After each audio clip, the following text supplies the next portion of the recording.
Olá, meu irmão, minha irmã, segunda-feira, 19 de dezembro, segunda-feira da quarta semana do tempo do Advento. É uma alegria estarmos juntos para a nossa homilia diária. Meus queridos, vamos ao Evangelho então dessa segunda-feira. Lembrando você que estamos com novena de Natal, né? Estamos também com as antífonas do OI. Evangelho de hoje, Lucas capítulo 1, versículos de 5 a 25, diz assim: Nos dias de Herodes, rei da Judéia, vivia um sacerdote chamado Zacarias, do grupo de Abias. Sua esposa era descendente de Araão e chamava-se Isabel. Ambos eram justos diante de Deus e obedeciam fielmente a todos os mandamentos e ordens do Senhor. Não tinham filhos, porque Isabel era estéril, e os dois já eram de idade avançada. Em certa ocasião, Zacarias estava exercendo as funções sacerdotais no templo, pois era a vez do seu grupo. Conforme o costume dos sacerdotes, ele foi sorteado para entrar no santuário e fazer a oferta do incenso. Toda a assembleia do povo estava do lado de fora rezando enquanto o incenso estava sendo oferecido. Então, apareceu-lhe o anjo do Senhor de pé à direita do altar do incenso. Ao vê-lo, Zacarias ficou perturbado e o temor apoderou-se dele, mas o anjo disse: Não tenhas medo, Zacarias, porque Deus ouviu tua súplica. Tua esposa Isabel vai ter um filho e tu lhe darás o nome de João. Tu ficarás alegre e feliz e muita gente se alegrará com o nascimento do menino, porque ele vai ser grande diante do Senhor. Não beberá vinho nem bebida fermentada e desde o ventre materno ficará repleto do Espírito Santo. Ele reconduzirá muitos do povo de Israel ao Senhor seu Deus, e há de caminhar à frente deles com o espírito e o poder de Elias, a fim de converter os corações dos pais aos filhos e os rebeldes à sabedoria dos justos, preparando para o Senhor um povo bem disposto. Então Zacarias perguntou ao anjo: Como terei certeza disto? Sou velho e minha mulher é de idade avançada. O anjo respondeu-lhe: Eu sou Gabriel. Estou sempre na presença de Deus e fui enviado para dar-te esta boa notícia. Eis que ficarás mudo e não poderás falar até o dia em que essas coisas acontecerem, porque tu não acreditaste nas minhas palavras, que hão de se cumprir no tempo certo. O povo estava esperando Zacarias e admirava-se com a sua demora no santuário. Quando saiu, não podia falar-lhes, e compreenderam que ele tinha tido uma visão no santuário. Zacarias falava com sinais e continuava mudo. Depois que terminou seu dia de serviço no santuário, Zacarias voltou para casa. Algum tempo depois, sua esposa Isabel ficou grávida e escondeu-se durante 5 meses. Ela dizia: Eis o que o Senhor fez por mim, nos dias em que ele se dignou tirar-me da humilhação pública. Palavra da salvação, glória a vós, Senhor. Irmãos e irmãs, essa semana que nos prepara para o Natal, ouvimos ontem a experiência de fé de São José, o sim, o eis-me aqui de São José, para que Jesus pudesse nascer. E agora aqui nós vemos a experiência de fé de Zacarias e Isabel, mas o personagem principal aqui é Zacarias, um sacerdote do templo, casado com Isabel, já são de idade avançada, não tem filhos. Para eles, por questão das convicções da época, onde o não ter filhos era visto como uma dureza, um castigo de Deus por causa de algum pecado ou coisa assim, e onde toda e qualquer dificuldade de engravidar, todo casal que não tinha filho, nunca se suspeitava que fosse o homem que não poderia gerar o filho, mas a mulher, né? A questão da infertilidade sempre era para a mulher. Para eles é uma humilhação, tanto é que o Evangelho termina dizendo, Isabel diz: Deus se dignou tirar-me da humilhação pública, né? Do olhar atravessado das pessoas que talvez olhavam para Isabel e para Zacarias e diziam: esses dois aí, sei não, hein? Deus nem quis dar um filho para eles. Então até hoje é uma dor não conseguir ter filhos, mas naquele tempo era algo assim muito maior, porque era um estigma social, religioso, espiritual, onde a própria pessoa que vivia aquilo talvez se considerasse mesmo indigna ou uma castigada. Mas esse evangelho tem coisas bonitas. Primeiro, diz ali que Zacarias, né, e Isabel eram justos diante de Deus e obedeciam fielmente os mandamentos, apesar de terem uma dor, apesar de terem uma derrota, apesar de não terem algo que todo mundo tem. Por que Deus não me dá? Apesar dessas perguntas, obedientes, fiéis ao Senhor, né? Apesar dessa pergunta, Zacarias estava exercendo suas funções conforme o costume. Veja, um casal fiel, um casal temente. Quem vê os dois assim tão corretos e tão próximos de Deus e do templo, se não conhece até pensa que tem um monte de filho em casa. Não, eles não têm. Tem uma dor, tem uma ferida, tem uma pergunta sem resposta, né? Mas fiéis ao Senhor. Então, enquanto o incenso estava sendo oferecido, o incenso da tarde, né? que eles ofereciam, e era então um sacrifício de louvor que se dava a Deus. Veja, ele está ali oferecendo um sacrifício de louvor. Deus é Deus. Eu não tenho filho, ele não me deu, poderia ter me dado. Isso não muda o que ele é. Ele é Deus, ele é digno do incenso.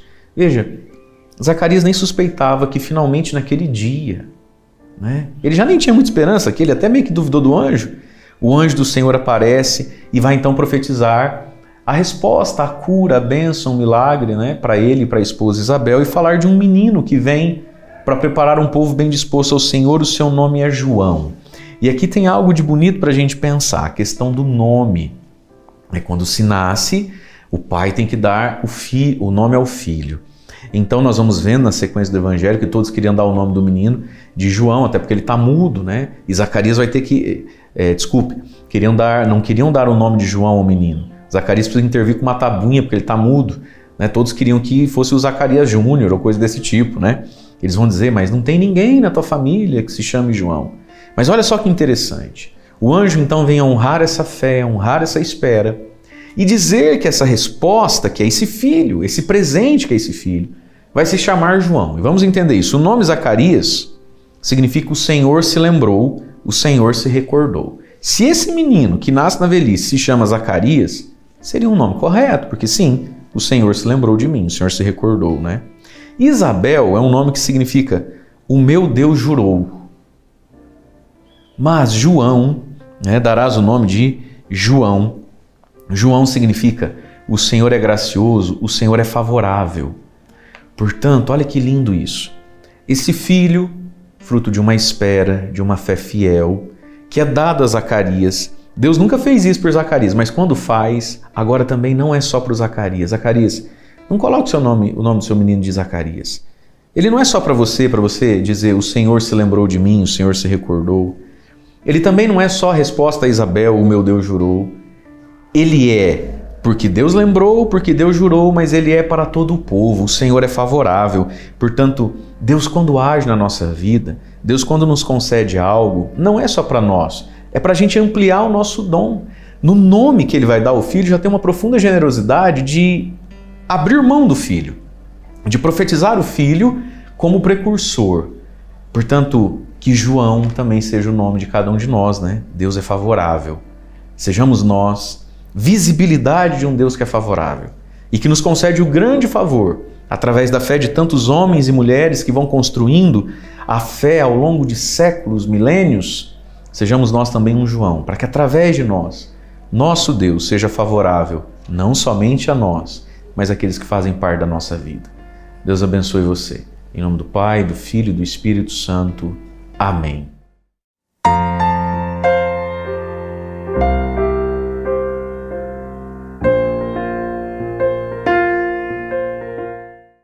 Neste Evangelho, vemos a ação de Deus na vida de Zacarias e Isabel, um casal de idade avançada e que não tinham tido nenhum filho. E aqui Deus interviu na vida deles e lhes concedeu que engravidassem, para que então, surgindo João Batista, viesse o profeta. É interessante ver que Zacarias, ele estava no templo, no serviço, no lugar mais santo do templo, quando o anjo Gabriel lhe apareceu. Mas ele não acreditou como é que poderia ter filhos, sendo que a esposa dele já era de idade avançada, ele também. E então ele traz a dúvida no coração diante da palavra do anjo. Por isso, ficou mudo, até que tudo isso se concretizou e ele viu o nascimento de João Batista. E então sua língua se desprendeu e ele pôde louvar ao Senhor por tudo o que aconteceu. Às vezes nós também não acreditamos no mistério de salvação que Deus conquistou para nós na cruz. Nós fomos salvos por Cristo. E agora, na iminência de celebrarmos o nascimento de Jesus, nós lembramos que esta salvação se fez amor na pessoa de Jesus e precisamos crer nele. Zacarias duvidou, depois acreditou, mas no princípio duvidou. Se você está na dúvida, rezemos hoje para que o Senhor Deus fortaleça a sua fé e lhe dê a graça de acreditar. Rezemos com você e por você. Pai nosso que estais nos céus, santificado seja o vosso nome.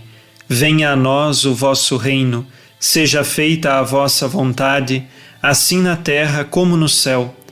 O pão nosso de cada dia nos dai hoje, perdoai-nos as nossas ofensas, assim como nós perdoamos a quem nos tem ofendido, e não nos deixeis cair em tentação, mas livrai-nos do mal. Amém. Ave Maria, cheia de graça, o Senhor é convosco. Bendita sois vós entre as mulheres, e bendito é o fruto do vosso ventre, Jesus. Santa Maria, Mãe de Deus, rogai por nós, pecadores, agora e na hora de nossa morte. Amém. Glória ao Pai, e ao Filho, e ao Espírito Santo, como era no princípio, agora e sempre. Amém. Jesus, manso e humilde de coração, fazei o nosso coração semelhante ao vosso.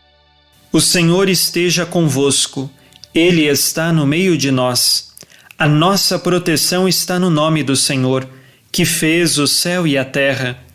O Senhor Jesus Cristo esteja contigo para te proteger, esteja à tua frente para te conduzir e atrás de ti para te guardar. Olhe por ti, te conserve e te abençoe. Amém. E a bênção de Deus Todo-Poderoso, Pai e Filho e Espírito Santo, desça sobre vós e permaneça para sempre. Amém. Nesta segunda-feira, fique na paz e na alegria que vem de Jesus. Abençoado dia a você e sua família.